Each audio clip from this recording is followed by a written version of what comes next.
Well, good day, folks, and welcome to another edition of Lumberjack Logic. I'm your host, Neil Johnson. Nancy Pelosi has gone in the tank for Kevin McCarthy. I will show you that tweet, but first you got to see this video because it will blow your mind. And these people call themselves Republicans. If McCarthy has the votes, he's been greatly weakened. That's the problem here. If he gets the job at any point, some of these, what I call obstructionists, they like to call themselves conservatives, I call them obstructionists, could demand that he be removed from the chair. You know, at this point, you almost have to wonder if John Kasich called Nancy Pelosi beforehand and then they tweeted out together this kind of garbage. He's worried about the fact that a conservative agenda, that the spending might actually stop, that bills might actually be brought to the floor, that there might actually be honest and open debate in Congress.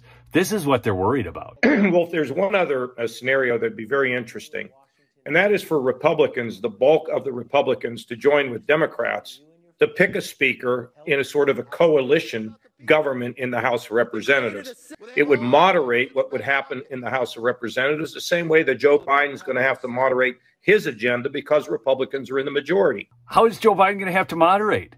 Is he going to have to, stop sending money to Ukraine? Is that part of the plan? Not for the likes of John Kasich. Do tell, Kasich, how is Joe Biden going to have to moderate his agenda? Are they going to stop sending money to Ukraine? Is Dan Crenshaw going to stop voting for it? Is Kevin McCarthy going to stop voting for it? They just passed a $1.7 trillion omnibus bill with all kinds of Democrat handouts. Is that called moderation, John? These people, I'm telling you, they say they're conservative, but they're not. And then once you find out they're not, they run around doing commentary gigs for CNN and MSNBC and let you know just how much of a liberal they actually are. But at this point, if it's McCarthy or for somebody else and they pass a rules package that really empowers obstructionists to just remove people willy-nilly because he didn't meet their purposes, that's not a kind of a leader that has any strength. And if there's anything we need today, it's leaders that have some strength and some vision. So Trump's got to be looking like this, right? I mean, this is... We just need strong leaders. But when we get one, we need them to go away. They're not talking about strong leaders. They're talking about Kevin McCarthy's. Which brings us to Nancy Pelosi's tweet. And it shows us how in the tank she is for Kevin McCarthy.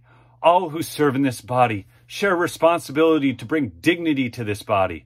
Sadly, Republicans' cavalier attitude in electing a speaker is frivolous, disrespectful, and unworthy of this institution. We must open the House and proceed with the people's work. That's right, the woman who ripped up the speech. Hey, thanks so much for listening. If you're new to the channel, subscribe. Come on over. We'd love to have you. Peace out. See you on the next video.